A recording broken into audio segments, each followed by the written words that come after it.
The rain hammered down on the cracked asphalt of Carson Street, its rhythmic patter blending with the hum of tires from passing trucks.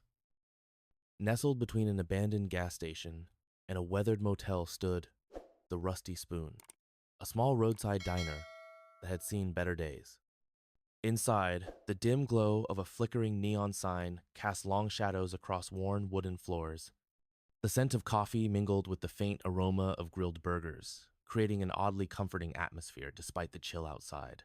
John Cena pushed open the door, the bell above it chiming softly against the storm's howl. His broad frame filled the entrance as he stepped inside, shaking droplets of rain from his jacket. He wasn't here for drama, just a quiet meal after a long drive, but something about the place felt off. Lauren, the young waitress with tired eyes and a guarded expression, greeted him politely but seemed distracted. Her movements were quick, almost nervous, like she was waiting for something or someone to walk through the door. She wore a faded blue uniform with a white apron, her dark curls tied back into a messy ponytail that swayed as she moved. Cena settled into a corner booth, the leather creaking under his weight. He glanced around, taking in the details. The chipped formica tables, the cracked vinyl seats, the faint hum of an old jukebox in the corner. The other patrons, a few truckers hunched over greasy plates, and an elderly man reading a newspaper by the window kept to themselves, their conversations muted. But beneath the surface, tension simmered. Lauren's shoulders tensed every time the door creaked or the wind rattled the windows. Cena noticed this too, his instincts honed from years in the wrestling ring telling him something wasn't right. Unbeknownst to him, trouble wasn't far behind. Lauren moved around the diner with practiced efficiency, her hands steady as she refilled coffee mugs and wiped down tables. Her dark curls, tied back in that same messy ponytail, bounced slightly with each step. She glanced at Cena briefly, noting his calm demeanor and imposing stature, before returning to her task. The other patrons, those truckers with their grease-stained hats and the elderly man with his newspaper kept to themselves, their conversations muted. The jukebox in the corner played a soft, melancholic tune, its melody barely audible over the rain tapping against the windows. But beneath the surface, tension simmered. Lauren's shoulders tensed every time the door creaked or the wind rattled the windows. Her eyes darted toward the entrance, her fingers tightening around the edge of the counter. Cena noticed this too, his instincts honed from years in the wrestling ring telling him something wasn't right.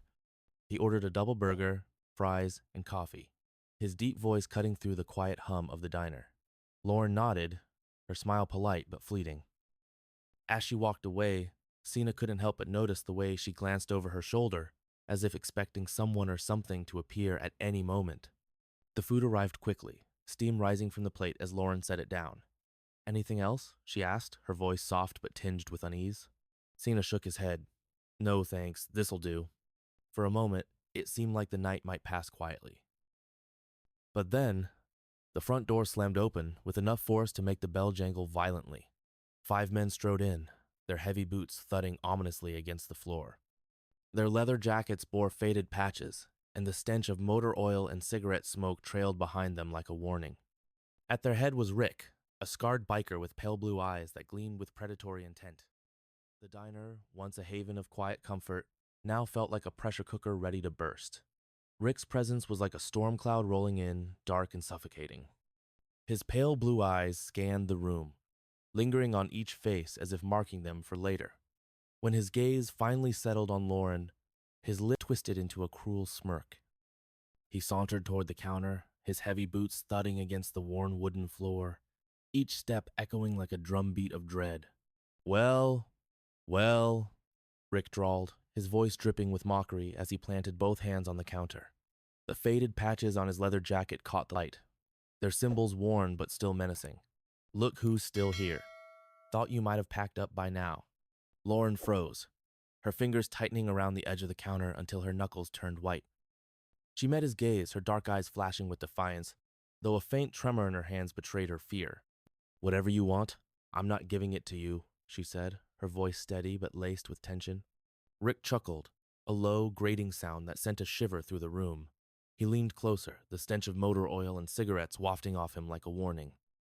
"See, that's where you're wrong," he said, plucking a sugar packet from the counter and rolling it between his fingers. "This diner is in our territory, which means you pay if you want to keep it running. It's how things work around here." Cena watched silently from his booth. his jaw tightening as he observed the exchange. His broad frame remained relaxed, but his eyes were sharp, taking in every detail. The other customers, those truckers with their grease-stained hats and the elderly man with his newspaper-avoided eye contact, shrinking into their seats as if hoping to disappear. Fear hung thick in the air, palpable and suffocating. Rick's smirk widened as he noticed their discomfort. He turned back to Lauren, his voice dropping to a low, menacing tone. "You've got till the end of the week. Don't make me come back." Lauren's breath hitched, but she didn't back down. "I'm not afraid of you," she said, though her voice wavered slightly. Rick laughed, a harsh, grating sound that echoed through the diner. "You should be." The tension in the room was unbearable, like a rubber band stretched to its limit. Cena's instinct screamed at him to intervene, but he held back, waiting to see how far Rick would push. The diner was eerily silent, the only sound the faint hum of the jukebox and the relentless patter of rain against the windows. Rick's smirk widened as he leaned even closer to Lauren, his breath hot and heavy with the stench of stale cigarettes. "You think you're tough, huh?" he sneered, his voice low and dangerous. "Let's see how tough you are when you're out on the street." Lauren's heart pounded in her chest, but she refused to look away. Her fingers gripped the edge of the counter so tightly that her nails dug into the wood. "I'm not leaving," she said, her voice trembling but firm. "This is my diner." Rick's eyes narrowed, and without warning, he reached out and grabbed her wrist, his grip like a vice. Lauren gasped, her free hand instinctively reaching for the counter to steady herself. The other patrons froze, their eyes darting nervously between Rick and Lauren, but no one moved to help. That was when Cena stood up. His chair scraped against the floor, the sound cutting through the tension like a knife. Rick turned, his grip on Lauren loosening slightly as he took in the sight of the broad-shouldered man approaching. Cena's expression was calm, but his eyes burned with a quiet intensity. "Let her go," Cena said, his voice low and steady, each word carrying the weight of authority. Rick hesitated for a moment, his confidence wavering as he recognized the man standing before him. But pride quickly took over, and he sneered, tightening his grip on Lauren's wrist. "Or what? You gonna wrestle me, big guy?" Cena didn't respond with words. In one swift motion, he grabbed Rick's arm, his fingers digging into the biker's leather-clad wrist. Rick's eyes widened in surprise as Cena twisted his arm with a force that made him cry out in pain. Lauren stumbled back, clutching her wrist as Rick was forced to release her. The room erupted into chaos. The moment Cena twisted Rick's arm, the diner erupted into chaos. Rick's men, who had been lounging near the door, sprang into action, their heavy boots pounding against the wooden floor as they charged toward Cena. The first biker swung a wild punch aimed at Cena's jaw, but Cena ducked effortlessly, his movements fluid and precise. With a grunt, Cena countered, driving his shoulder into the biker's chest and sending him crashing into a nearby table. Plates and glasses shattered, scattering across the floor in a cacophony of noise. The elderly man with the newspaper scrambled out of his seat, clutching his hat as he retreated to a corner. The truckers exchanged uneasy glances but stayed put, their eyes wide with a mix of fear and fascination. Another biker lunged from behind, wrapping his arms around Cena's throat in a crude chokehold. Cena didn't panic. Instead, he grabbed the man's wrist, twisted sharply, and hoisted him up with a strength that seemed almost superhuman. The biker let out a strangled cry as Cena slammed him down in a modified belly-to-belly suplex, the impact shaking the floor beneath them. Lauren watched in stunned silence, her heart hammering in her chest. She had seen wrestling matches on television, but this was raw, visceral, and terrifyingly real. Her hands trembled as she clutched the counter, her mind racing as she tried to process what was happening. The third biker swung a chair at Cena's back, the wood splintering as it connected. But Cena barely flinched. He turned, his eyes blazing with determination, and delivered a devastating elbow strike to the man's face. The biker crumpled to the floor, groaning in pain. Rick, who had been nursing his injured arm, watched in disbelief as his men fell one by one. His confidence faltered, but pride kept him from backing down. With a roar, he charged at Cena, swinging a brutal punch aimed at his face. Cena sidestepped, grabbing Rick's arm mid-swing and twisting him around with sheer force.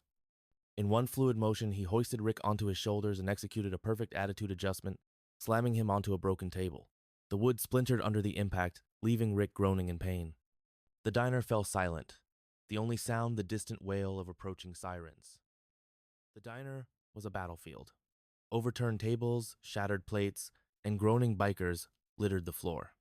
Cena stood in the center of it all, his chest rising and falling with steady breaths, his eyes scanning the room for any remaining threats.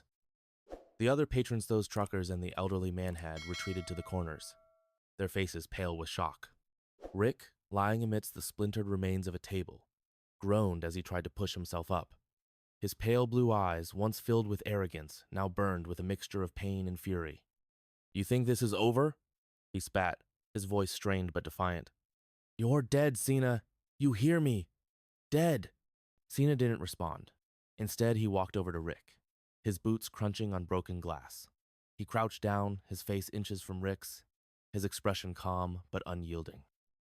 "You come near her again," he said, his voice low and firm, "and I won't stop at just putting you through a table." Rick's jaw tightened, but he said nothing. The sound of approaching sirens grew louder, their wails cutting through the night like a knife. Outside, the rain continued to fall, the neon sign of the Rusty Spoon flickering weakly against the storm. Police cruisers skidded to a stop on the wet pavement, their flashing lights painting the diner in alternating shades of red and blue. Officers rushed in, their eyes widening as they took in the scene. The wreckage, the battered bikers, and the imposing figure of John Cena standing amidst it all. Lauren stepped forward, her voice trembling but resolute as she spoke to the officers. "They came here to intimidate me," she said, her hands clenched into fists at her sides. "They've been doing it for months, but not anymore." One of the truckers, emboldened by Lauren's courage, spoke up. "She's telling the truth," he said, his voice gruff but firm. "We've all seen it. Those bastards have been terrorizing this place." The officers nodded, their expressions grim as they began cuffing the bikers. Rick glared at Cena as he was led away, his eyes promising retribution. But Cena didn't flinch. He simply watched as the bikers were loaded into the cruisers, their reign of terror finally coming to an end. The diner was a shadow of its former self. Tables were overturned, chairs lay broken, and the floor was littered with shards of glass and splintered wood. The flickering neon sign outside cast an eerie glow over the scene, its weak light struggling against the storm. The police officers moved methodically, their voices low as they questioned the patrons and documented the damage. Lauren stood near the counter, her arms wrapped tightly around herself as she spoke to one of the officers. Her blue uniform was wrinkled, her white apron smudged with grease and dirt, but her voice was steady. "They've been coming here for months," she said, her eyes flickering toward the door where Rick and his men had been let out, "demanding money, threatening me and my customers. I was too afraid to say anything before, but not anymore." The officer nodded, his expression sympathetic but professional. "Well, make sure they're held accountable," he assured her. "You did the right thing by speaking up." Cena stood nearby, his broad frame leaning against the counter as he watched the scene unfold. His leather jacket was damp from the rain, his expression calm but thoughtful. One of the officers approached him, a hint of awe in his eyes. "Mr. Cena, we'll need your statement too. This could get complicated." Cena nodded. "I understand," he said, his voice low and steady. "But this wasn't about me. It was about protecting someone who protect herself." The officer hesitated, then nodded. "We'll do our best to make sure they don't come back." As the officers continued their work, Lauren walked over to Cena, her hands clasped in front of her. "Thank you," she said, her voice soft but filled with gratitude. "I don't know what would happen if you hadn't been here." Cena shook his head. "You would found a way," he said with a small smile. "You're stronger than you think." Lauren's eyes welled with tears, but she quickly blinked them away. "I just hope this is over," she said, her voice tinged with uncertainty. Cena's expression grew serious. "If they come back," he said, his tone firm, "you stand your ground. You don't let them push you around anymore." Lauren nodded, her resolve hardening. For the first time in months, she felt a glimmer of hope. The diner, once a chaotic mess of overturned tables and shattered plates, was slowly being restored to order. The storm outside had quieted, the rain now a gentle patter against the windows, its rhythm soothing compared to the earlier chaos. Lauren moved through the wreckage, her hands trembling slightly as she picked up broken pieces of ceramic and glass. Her blue uniform was stained, her white apron smudged with dirt and grease, but her movements were steady, driven by a quiet determination. Cena watched her from his booth, his broad frame relaxed but his eyes sharp. He sipped his coffee, the warmth of the drink a stark contrast to the cold tension that had filled the room just moments ago. The other patrons, those truckers with their grease-stained hats and the elderly man with his newspaper, sat quietly, their faces pale with shock but their eyes filled with a newfound respect. "You don't have to do this alone," Cena said, his deep voice breaking the silence.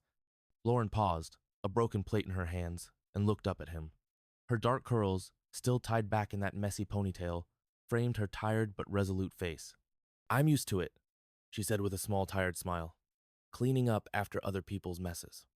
Cena set his coffee cup down and stood, his boots crunching on the debris as he walked over to her. "Not tonight," he said, his tone firm but kind. He reached for a nearby broom and began sweeping up the shattered glass, his movements methodical and precise. The other patrons, emboldened by Cena's actions, began to pitch in. The elderly man with the newspaper picked up a chair and set it back in place, his hands shaking slightly but his determination unwavering. The truckers worked together to lift a heavy table, their gruff voices exchanging quiet words of encouragement. For the first time in months, the diner felt like a community, a place where people looked out for one another. As they worked, Lauren glanced at Cena, her expression a mix of gratitude and curiosity. "Why did you do it?" she asked, her voice soft but filled with emotion. "Why did you stand up to them?" Cena paused, leaning on the broom as he considered her question. His eyes, usually so calm and composed, flickered with something deeper, something that hinted at years of experience and a lifetime of standing up for what was right. "Because I've seen too many people let fear win," he said finally. "And I'm tired of it." Lauren nodded, her resolve hardening. For years, she had stayed silent, letting the bikers terrorize her and her customers. But no more. As the night wore on, the diner began to take shape again, the wreckage replaced with order. The flickering neon sign outside cast a warm glow over the scene, its light a symbol of resilience and hope.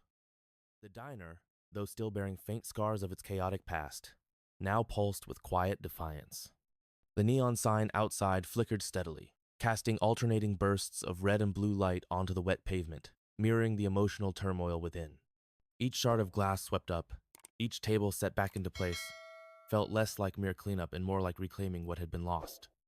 Lauren placed the final piece of debris into the trash bag with trembling hands, her movements slowed by exhaustion. She leaned against the counter, her blue uniform and white apron slightly disheveled, evidence of the storm she'd weathered not just tonight, but for years. Cena stood nearby, leaning the broom against the wall, his broad frame calm and focused as he wiped his hands on his jeans before turning to face her. His eyes held a depth that spoke of battles fought and lessons learned. "You didn't have to do all this," Lauren said softly, her voice tinged with gratitude and disbelief. She glanced around at the once chaotic space now restored to order, thanks largely to the collective effort of strangers who had become allies. "I could have handled it myself." Cena chuckled, a deep, resonant sound that eased some of the lingering tension. "That's where you're wrong," he replied, stepping closer so they were standing side by side near the counter. His tone was firm but gentle. "You shouldn't have to handle it alone. No one should." He paused, letting his words sink in. "But tonight? Tonight showed me something different about you and them." He gestured toward the other patrons, who were quietly finishing their tasks, exchanging soft murmurs of camaraderie. The elderly man straightened, after placing the final chair back in position, adjusting his glasses with trembling fingers. "Young lady," he began, his voice steady despite his age, "you've carried this burden far too long. We owe you our safety and, maybe even our dignity." His words hung heavy in the air, prompting nods from the others gathered around. One of the truckers, a burly man with tattooed arms, chimed in next. His gruff voice rumbled like thunder, yet there was warmth beneath it. "We ain't gonna let those bastards push us around no more," he growled, slamming his fist lightly on the counter for emphasis. "Not while we're here." Another trucker, older and quieter, added his own voice. "They've been bullying us for years, thinking we'd roll over because they're loud and mean. But not anymore. Not if we stick together." Lauren felt tears well in her eyes, overwhelmed by emotion. For years, she'd endured threats in silence, believing herself powerless against the bikers' reign of terror. But tonight, something fundamental had shifted not just in the diner, but within her own heart. Tears streamed down her cheeks, mixing with dirt and grease, but she made no move to wipe them away. They weren't tears of sadness. They were tears of liberation. "Thank you," she whispered, her voice barely audible over the soft patter of rain outside. It wasn't enough, she knew, but it was all she could manage in that moment. Cena placed a reassuring hand on her shoulder, squeezing gently. "Don't thank us yet," he said gently. "This is just the beginning. If those bikers think they can come back here and keep running roughshod over everyone, they've got another thing coming." His words ignited a spark within Lauren, a fire smoldering beneath the surface. She squared her shoulders, meeting Cena's gaze with renewed determination. Her voice rang out clearly, devoid of fear. "Then let them try," she declared firmly. "Because I won't run anymore, and neither will any of you." The group exchanged looks, drawing strength from one another. In that moment, the diner transformed from a mere eatery into something greater, a sanctuary, a symbol of unity and resilience. Together, they would stand firm, ready to face whatever challenges lay ahead. As the clock struck midnight, the rain ceased, leaving behind a clear night sky dotted with stars. Through the windows, the world outside appeared serene, almost peaceful. Inside, however, the real battle had only just begun. One fought not with fists or weapons, but with courage, solidarity, and unwavering resolve. For the first time in what felt like an eternity, Lauren believed they might win. This wasn't just about cleaning up broken plates and shattered glass, it was about rebuilding lives, restoring dignity, and proving that even small acts of resistance could create waves of change. And as the neon sign continued to pulse its rhythmic glow, Lauren allowed herself a small smile. The fight wasn't over, but for the first time, she felt prepared to meet it head-on.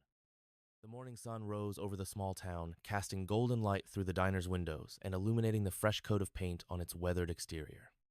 The storm had left behind more than just a clear sky, it had carved out space for something new to grow. Inside, Lauren moved with purpose, her movements deliberate as she wiped down tables and checked that every corner was spotless. Cena lingered nearby, offering quiet assistance when needed, but mostly giving her room to take ownership of this moment. It wasn't easy. There were still cracks in the walls, both literal and metaphorical, reminders of the battles fought within these very walls. But there was also a palpable shift in the era sense of renewal, of possibility. For years, Lauren had allowed fear to dictate her life, shaping her decisions and actions. Now she found herself standing at the precipice of change, unsure yet resolute. "You now," Cena said casually, leaning against the counter while sipping from a mug of coffee. "This place could use a new signature item." His tone was light, almost teasing, but his eyes held a deeper meaning. Lauren paused mid-sweep, turning to look at him. "A signature item?" she echoed, her brow furrowing slightly. "Yeah," he continued, setting the mug down. "Something that makes this diner unique. Something people come back for not just because it's convenient or cheap, but because it means something to them." She mulled over his words, her mind drifting back to the countless nights spent here, serving meals to regulars who often seemed like strangers. She thought about the laughter, the arguments, the tear-sol woven into the fabric of this place. And then, an idea began to form. "What if we made it about connection?" she asked aloud, surprising even herself. "Not just food, but experiences. Like a special menu where each dish tells a story of the people who eat here, of their lives and struggles and wins." Cena smiled, clearly impressed. "That's ambitious," he admitted, "but I think you're up to it." Over the next few days, the diner became a hub of activity. Lauren reached out to some of the regular patrons, inviting them to share their stories and favorite dishes. Some hesitated at first, unsure why they mattered or whether anyone would care. But as word spread, so did enthusiasm. One by one, they opened up, sharing memories tied to specific foods meals shared during tough times, comfort found in simple flavors, traditions passed down through generations. Together, they created a menu unlike any other. Each dish carried a name inspired by someone's story. Grandma Rosa's apple pie, the night shift special, Hope's breakfast burrito. Every item came with a brief description, written in Lauren's own handwriting, capturing the essence of the person behind it. It wasn't just food anymore, it was connection, identity, belonging. Word of the new menu spread quickly, drawing curious visitors from neighboring towns. On opening day, the diner buzzed with energy, filled with familiar faces alongside newcomers eager to experience what everyone was talking about. As orders poured in, Lauren worked tirelessly alongside her staff, ensuring each plate told its story with care and precision. Cena stayed close, lending a hand wherever needed, his presence grounding her whenever doubt crept in. By evening, the diner was packed, the sound of laughter and conversation spilling out onto the street. For the first time in years, Lauren felt truly alive, not merely surviving, but thriving. She watched as people laughed together, shared meals, and formed connections across tables. This wasn't just a business anymore. It was a community, a sanctuary where everyone belonged. As weeks turned into months, the diner transformed not only physically, but spiritually. The once dingy interior now gleamed with pride, adorned with photographs submitted by patrons, snapshots of family gatherings, milestone celebrations, and everyday moments that made life meaningful.